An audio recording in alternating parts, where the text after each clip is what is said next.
Complete spoilers for Joker incoming, but, you clicked on a video titled Ending Explained, so I would assume you already knew that. Still, if I don't explicitly do this at the beginning of the video, the comments are gonna be mad about it, so consider this your warning.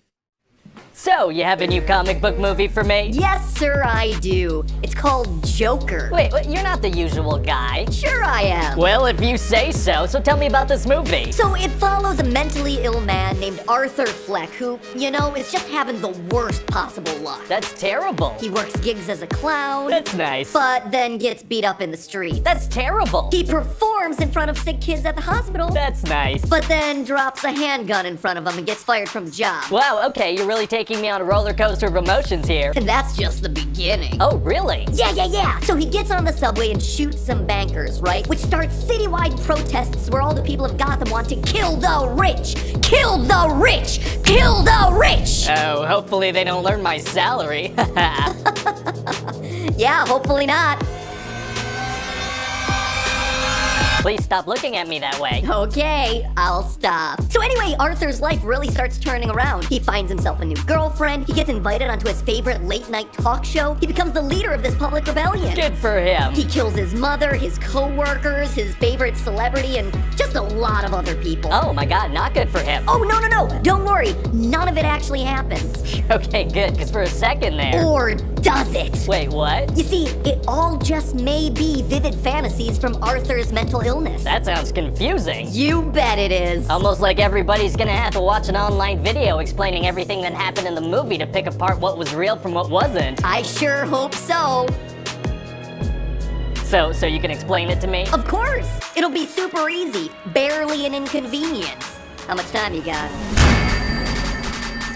Hello, Internet! Welcome to Film Theory, where Joker has literally just hit theaters. I was lucky enough to have Warner Brothers fly me out to the Toronto International Film Festival to see it a few weeks early, which is partly how I was able to get this video up so soon. But I gotta say, I haven't stopped thinking about it since that first viewing. Just like Batman Begins and Iron Man before it, I firmly believe that this movie is gonna have a huge impact on the stories that superhero movies are allowed to tell for the next decade. It's gritty, it's violent, it's crass, it's heartbreaking yet terrifying, and well, it's ambiguous. In addition to having some extreme plot twists that come at you very fast, Joker is a film that's constantly blurring the lines between reality and fantasy. As a result, lots of people are probably leaving the theater this weekend thrilled by what they saw, but also a little bit puzzled. What exactly did they see? What is the real story of Arthur Fleck? That, my fellow moviegoers, is the question that we're exploring today. You see, if taken at face value, Joker is a pretty self-explanatory movie. We begin with Arthur Fleck, a mentally ill man afflicted with multiple disorders, including pseudobulbar affect, a medical condition that causes him to spontaneously erupt into uncontrollable fits of laughter. He's in a desperate condition, poverty-stricken and left alone to care for his sick mother, Penny. He has big dreams of one day doing stand-up comedy like his hero, the late-night talk show host Murray Franklin. But in the meantime, he makes a meager living as a clown, doing gig work, sign spinning, and performing at various events throughout Gotham City. It's thankless and brutal work, with him getting attacked in the streets by young thugs who, for whatever reason, are just really committed to sign theft, which alone would be bad enough, but then adding insult to injury, he gets fined by his employer for the broken sign. Hey, it's not his fault that sign was built in a way that it would easily explode into pieces. Seriously, it's almost like the thing was a prop or something. And it's there that the story really begins. A co-worker offers him a handgun for protection, the gun falls out of his pants while performing for children at the hospital, getting him fired from the job altogether. And can I just say, the hospital scene in this movie was brilliant, perfectly balancing tension, fear, and humor. It's just a testament to how good this movie is at balancing multiple tones. Anyway, his day just keeps getting worse, as on the subway home, he's assaulted by a trio of rich Wall Street traders. But this time, Arthur fires back, literally, taking his handgun and reflexively killing off his first two attackers before hunting down and finishing off the third. And it's this spark that ignites all the other plot lines of the movie. The first, and biggest, directly follows the aftermath of this trio of murders. Thomas Wayne, father of future Batman, in the midst of his campaign to become Gotham's next mayor, derides the crime, and in so many words, labels the underprivileged of Gotham as clowns. This results in the oppressed Gothamites taking the nameless killer clown as their figurehead, adopting the clown persona for themselves and ultimately calling for a mass takedown of the rich, all while Arthur watches the chaos that he unintentionally started. On the more personal front, Arthur engages in a burgeoning romance with Sophie, a single mother from his apartment building down the hall, even inviting her to his stand-up routine at the Pogo's Club. The routine does not go well. His condition prevents him from delivering a single joke, and as his mother says, well, he's just not that funny. In fact, it goes so poorly that a clip of his performance goes viral, or at least viral in like the 1980s New York sense, ending up on the very show that he and his mother love watching, Ellen, right next to that yodeling Walmart kid. Wait, that doesn't sound right. Let me check my notes. Oh yeah, his clip winds up on the Murray Franklin show, where he gets ridiculed by his personal hero. And if that sounds bad, well, it is. Until of course Murray's team reaches out to see if Arthur would like to make an appearance on the show because his clip was such a huge hit. Again, just like Ellen, we're gonna make fun of you in person this time, but you know, it's okay because we're making you famous for 15 minutes. Arthur says yes to the gig. More on that in a minute. Speaking of being let down by parental figures, his mother, Penny, used to work for Thomas Wayne, and she insists that, were he to know about their desperate condition, he would be willing to offer them a helping hand. Arthur is skeptical that he would care until, twist, he reads a letter that his mom wrote to Thomas saying that he, Arthur, is actually Thomas Wayne's secret son. So he goes to Wayne Manor, which has shockingly terrible security, creeps out Alfred and Bruce in a fantastic scene that is honestly only there for fan service and trailers, and then confronts Thomas Wayne at a movie premiere about being his dear old dad in the most appropriate place to have that sort of conversation, the men's restroom. Talk about your awkward urinal conversations. But wait! Double twist. Thomas reveals that he never had a relationship with Penny, that instead Arthur was adopted, and that it was all a last-ditch attempt to get the Wayne family to pay attention to her. Wanting to learn the truth for himself, because of course Thomas Wayne wouldn't own up to that sort of thing, he actually steals Penny's file from Arkham Asylum, only to learn that Wayne was indeed telling the truth. Not only was he adopted, but what's more, he was abused by Penny and her boyfriend, chained to a radiator, malnourished, assaulted. This neglect and trauma is largely what's to blame for his mental disorders. So with this information in hand, he promptly engages in a very aggressive pillow fight against his mother to thank her for her role in all of this. Penny loses. It's also important to note this major turning point in Arthur's story. At this point, Joker now has no identity. He's not a Fleck, he's not a Wayne, he's just an adopted kid with no name on record. True to form for any good Joker. So suffice it to say that Arthur's having himself a rough time. He's the key suspect in the subway killings, his parentage is like a game of hot potato, and his stand-up career is on the rocks. The only thing he has going for him is that appearance on Murray Franklin. We see him practice his entrance, it's weak, his banter, it's a bit rough, and his one final joke, a knock-knock joke that Arthur doesn't fully intend to finish, hoping that his death live on camera will have more meaning than his life ever did. Since he was called a Joker by Murray when he was mocked on the show, that's the name that he adopts, his clown persona. But in a meta sense, it's more than just a reference to that moment on the show. Remember, Arthur is now a blank slate, wiped clean of the past that he thought he knew. The Joker persona is the only piece of identity that he has left now. It's the only persona that's ever made him feel noticed and empowered. Sure, it's empowerment through fear, but it's empowerment nonetheless. He physically and mentally transforms himself into the Joker and is free and unrestrained at last. This is reflected in his dance on the city's steps that's on all the posters, loose and wild like a tube man in front of a used car dealership. Compare that to his little ballets earlier in the movie, which were cautious, restrained, timid, hidden in dark and abandoned bathrooms. He's a free man, unleashed, unfettered. But for as empowering as this Joker outfit is for him, to the rest of the world, it's seen as a political statement. Him siding with these rioters in Gotham, siding with a murderer who killed 3 rich people in a subway. Murray, when confronted with this decision, overrules his team's fears and allows Arthur to go on despite the risk, believing that the controversy will probably boost the popularity of his show. The show starts well enough, with Joker hamming it up for the cameras in his big entrance, kissing his fellow guest on the couch, but quickly devolves when Murray asks Arthur to tell a joke. Joker reveals that he's the subway killer clown, and begins to rant about how everyone is awful these days, how people like him have been made to be the joke of society, overlooked and mocked by everyone, including Murray himself. In other words, what he's saying saying is that the downtrodden are indeed the clowns here, and it's time for the clowns to make a change. No longer interested in finishing himself off on the show, he turns the gun on Murray for his final punchline. What do you get when you cross a mentally ill loner with a system that treats him like trash? You get what you deserve. And with that, he shoots Murray live on camera before being dragged away by the cops. But spurred on by that broadcast, the Gotham riots explode into a violent frenzy. The Wayne family flees the local opera house in fear for their lives, only to be cornered in an alley by a random rioter and shot, flying pearls and all.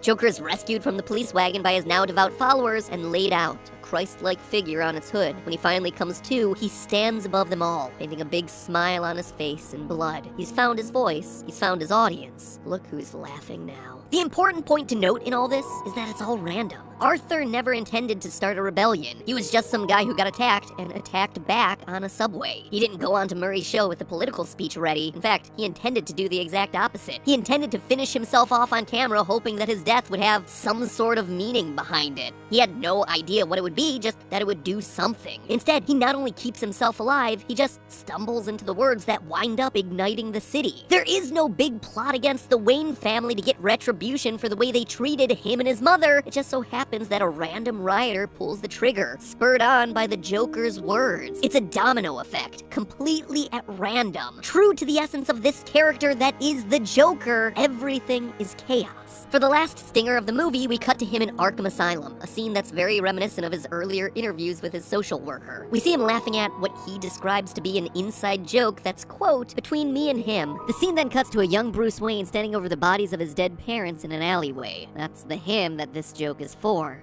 As for what the joke actually is, well, as I interpret it, it's that for a while, it seemed like the two of them might have been related, only for it to be revealed that they weren't. But now the two of them will forever be intertwined because Joker was the reason that Bruce lost his parents. It's pitch black irony. Arthur leaves the room, leaving a trail of bloody footprints before being chased around the halls by an orderly. So that's clear as crystal, right? Why would a movie like this need any sort of explanation? I mean, sure, the stuff about his parents gets a little bit confusing in the middle there, and you might overlook the subtext of him losing any sense of identity only to fill that void with the Joker persona, but the rest of it has a fairly logical flow, right? Well, not quite. You see, while a purely surface-level reading of this movie absolutely works, it's also not likely to be 100% correct. Our first indication that everything we're seeing on screen might not be exactly as it seems comes fairly early on in the movie. Arthur comes home, settles in for the night, and joins his mother for their usual evening activity of watching the Murray Franklin show. Except the movie then cuts to Arthur being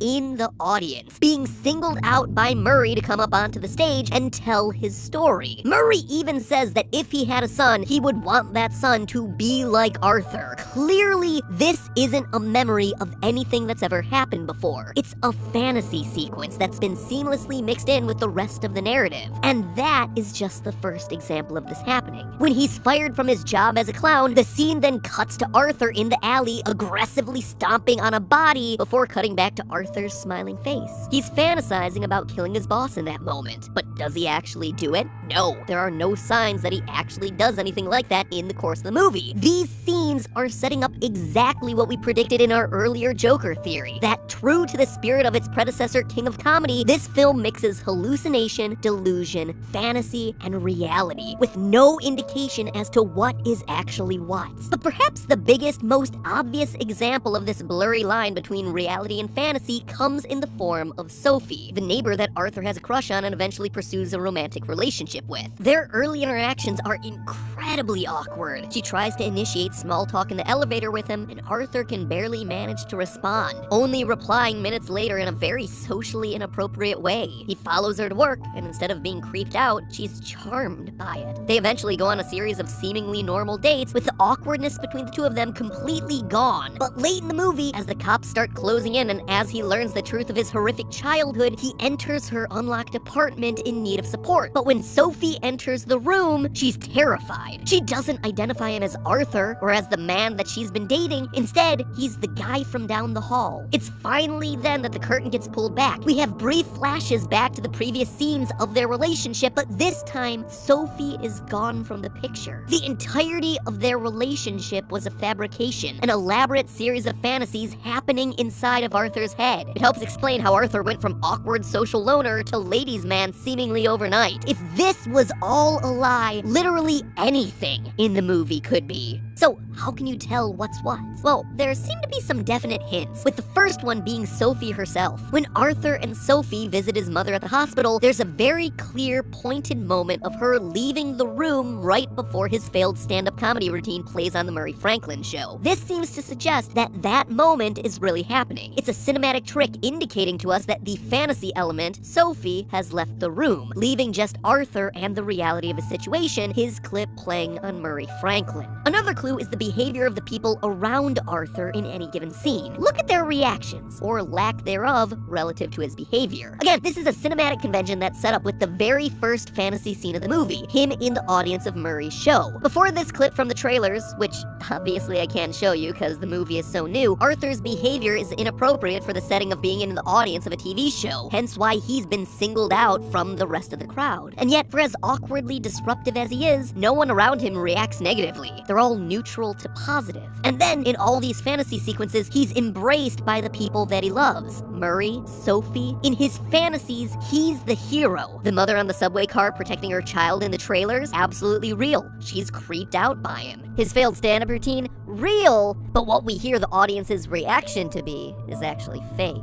That's why when we see this exact clip again only on the Murray Franklin show, the audience is silent. They're not laughing. What he was perceiving in that moment on stage is not what was actually happening in reality. Him in Pogo's comedy club watching another stand-up comic perform? Fake. We know this because he's laughing at entirely all the wrong places during the routine. He's laughing in the middle of jokes rather than at the end, but no one in the audience around him is reacting to the disruption that he's causing. Those murders in the subway car? Yeah, they're real. But now, look closer at the conversations that he's having with his social worker. Many of the lines Arthur says get no reaction from her, particularly this one about her never listening. You don't listen, do you? Just like him fantasizing about killing his boss, these scenes are cutting together reality and fantasy. Him imagining what he would say to her, having the conversation in his mind, but not always saying those words out loud. I mean, we've all been there, right? Which admittedly leads us to the biggest question of them all, the ending. Does he actually go on Murray Franklin? Does he actually kill his hero? Does he actually become the face of a revolution? The answer, in my estimation, is yes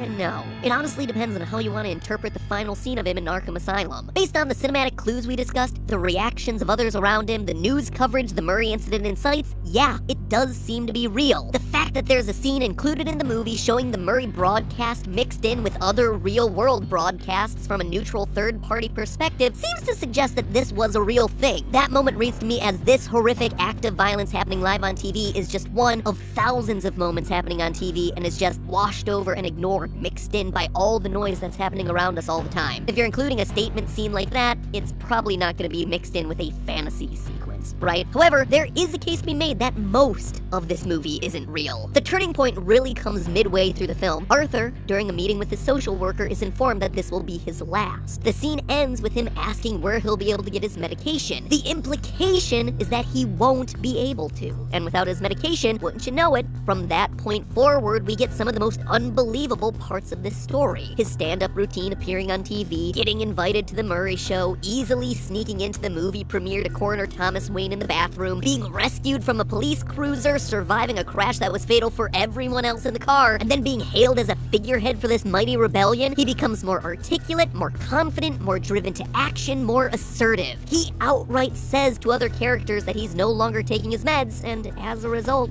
feels better. All these scenes could be fabrications, set off by his untreated mental disorder. I mean, watch the movie again and look at the headlines of the papers. Kill the rich? Don't get me wrong, clickbait headlines are commonplace these days, but do you really think that papers are gonna be printing that in big, bold letters on their front page? Well, Yeah, maybe, but still. How about Joker's entrance on the Murray Show? This is a man who could barely walk through a curtain when he was practicing for the moment at his house, but now he's twirling around flawlessly, kissing other people on the show without any sort of consequence? Even the way Murray talks as he interviews Joker feels reminiscent of the stilted way he addressed Arthur in the very first fantasy sequence of the movie. In both scenes, one of which we know is a fantasy, Murray is just there asking softball questions that allow Arthur to get up on his soapbox and say the things that he's fantasizing about saying. Speaking of parallel scenes, consider that final moment before the credits. We're in Arkham Asylum in an interview that directly parallels all the scenes with the social worker from the beginning of the movie. You have similar camera framings, a very similar actress, not just in terms of race and sex, but in terms of dress, hairstyle, and manner of speech. Is it just cinematic shorthand to show the absurd repetition of his life? Or was it to suggest that all of those earlier scenes were just him in this room? Is the personal joke that Arthur finds so funny just him running through one elaborate fantasy during his therapy session? The exact fantasy that we just watched play out in extreme detail inside his own head. A joke where he gets consequence-free revenge on literally every person who's ever wronged him. Bullies, co-workers, mothers, TV hosts, and ultimately he winds up on top. I don't know if there is a correct answer here. Don't get me wrong, just like how Inception has a definitive answer if you look closely enough, Joker may have a definitive answer too. Having only seen the movie twice and without the ability to go frame by frame, it's hard for me to tell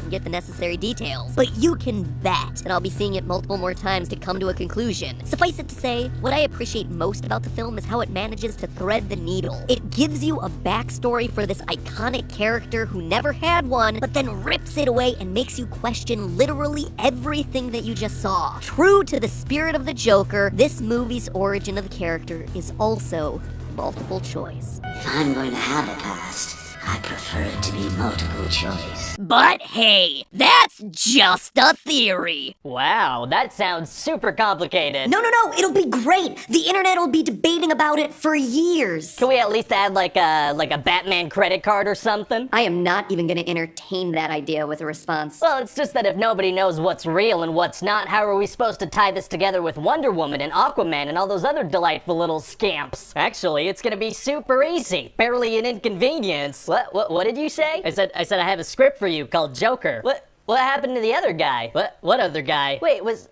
that all just a hallucination too?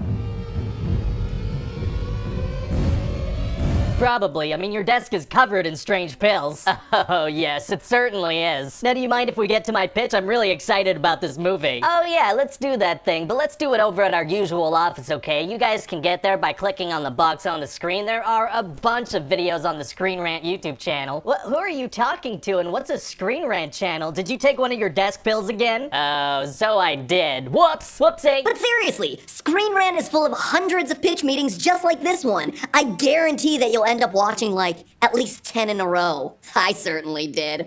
We're addictive. Like these pills.